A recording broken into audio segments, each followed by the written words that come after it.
Hey, Brittany, how you doing? No, no. What's up? What did you like about what you were able to do on in the preseason game? What do you want to improve on? And then also, are you going to sign your son up as a emotional support pet so he can come to the games? Oh no. As for Shepherd, he's gonna go back home. He's a lot, and I wish he could. He is a emotional support animal for my lady. So shout out to Chef. But as for the scrimmages, um, I like how as a team, for myself, we stayed aggressive. We were the aggressors, um, and I think something to improve on personally is just um, those first two steps. After a turnover or after a shot goes up, those two steps in looking at the ball versus running towards or back on defense. So that's something I'm looking forward to working on because I like to watch a little bit too much. So yeah. Dorothy Gentry with The Athletic. Hi, I want to ask you, what has basketball taught you that carries over into the other areas of your life? Basketball. One thing that it has taught me that you you can never. I mean, it's cliche, but you can literally never judge a book by its cover.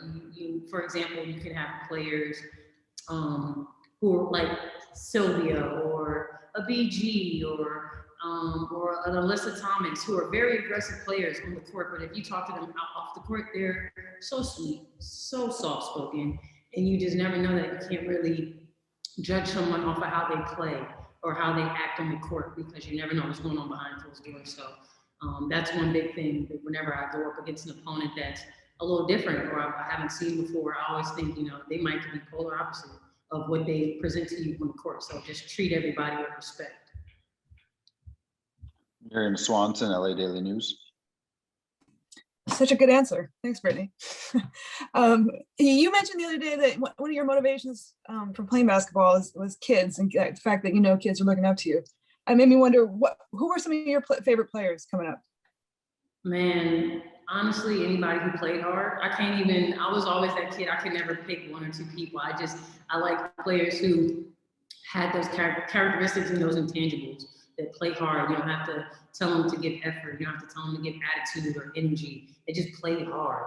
And you have the typical answers, the Kobe's, LeBrons, and all those. But I was also a big fan of Tweety Nolan. Once I was in college, I kind of got to watch a little bit of clips on her, and they said that we were kind of similar. So shout out to Tweety. Shout out to the 5'9" guards with the block shots. Brady.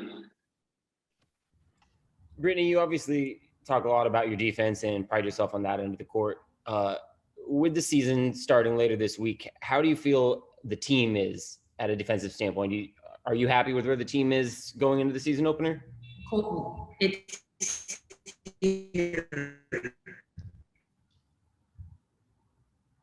scary. Like our defense is that scary. We are still working out some kinks, but it is scary to see what our defense is about to look like. I think we were top 3. They said we were top 3 last year. Yeah, so we're trying to be top 2, not 2.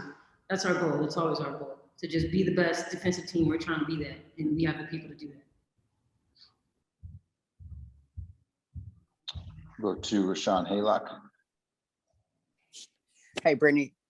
Sticking with the defense, how can you give us some insight into how you prepare on that end of the floor with your individual matchups you may have on any given night? Just me, like how do I prepare? Yeah, how do you prepare? I mean, I don't want to give away too many of my secrets on how I lock players down. But one thing I do look at is analytics in the sense of where they shoot the ball from the most. In the sense of where's their sweet spots, what spots do they really don't like coming off of. We can get down to the intricacies of they shoot better going right, left than left, right. Like I'm looking at all of those when I'm pushing you off of pick and rolls, when we're coming off of down screens and pin downs. I'm looking at all that. How do you respond to me shoving you off the screen? How do you respond to other players shoving you off the screen? Like any and every little thing that I can get on you that I can use to my advantage, I want that. Because in my head, I'm thinking that a team is doing that to us, is doing it to me. So why not do it to them? Time for two more. We'll go to Hugh Hopkins. Hi, Brittany. Thanks for taking the time to talk to us today. Last year, the league it achieved great things with the Black Lives Matter messages and the Say Your Name campaign. The work is not over, of course. So, how would you like to see the WNBA build on the success of that this season? I mean, to keep pushing, like we can't backpedal. We got to keep moving forward, and I think we're doing a great job of that. Do we want more hashtags? No, we don't. But at the same time, when things do arise, know that the WNBA, we're behind it and we're pushing and we're trying to make things better. It's never a thing of, oh, because it's hot right now. Like we're still saying her name. We are still saying everybody's name, and we wanted to keep it that way. And we want to start to get rid of having to say all of these names because it's not fair, it's not right. And that's what needs to be done. Sorry, when Brady asked about the defense, it froze for a moment, and I feel like that was a really good quote. So just want to go back to that one real fast. Brady, if you can ask that one more time. Yeah, Brittany, sorry, the audio just cut out on you at the beginning of your answer about the team defense. You said, quote me, and then I suspect you said something that I really wanted to quote you on, but it cut out. It's scary? Perfect. Thank you. Appreciate it. No problem. All right, last one, Roz Golden Wude. Hey, Brittany, what's up? Just wanted to ask about what you worked on and added to your game and in this offseason, specifically on the offensive side. Okay, I guess I can let the cat out of the bag now, man. So this year, going into my game, I tried to step outside the box, and for players, we don't realize we need something in our game until somebody has stopped everything else that we're good at. And for me, I tried to get ahead of the game and start working on my floaters. I've always been in that little 12 to 15, maybe 17-foot area where the bigs are stepping up, and it's not really a jump shot, it's not really a layup, it's like legit a floater or a pass.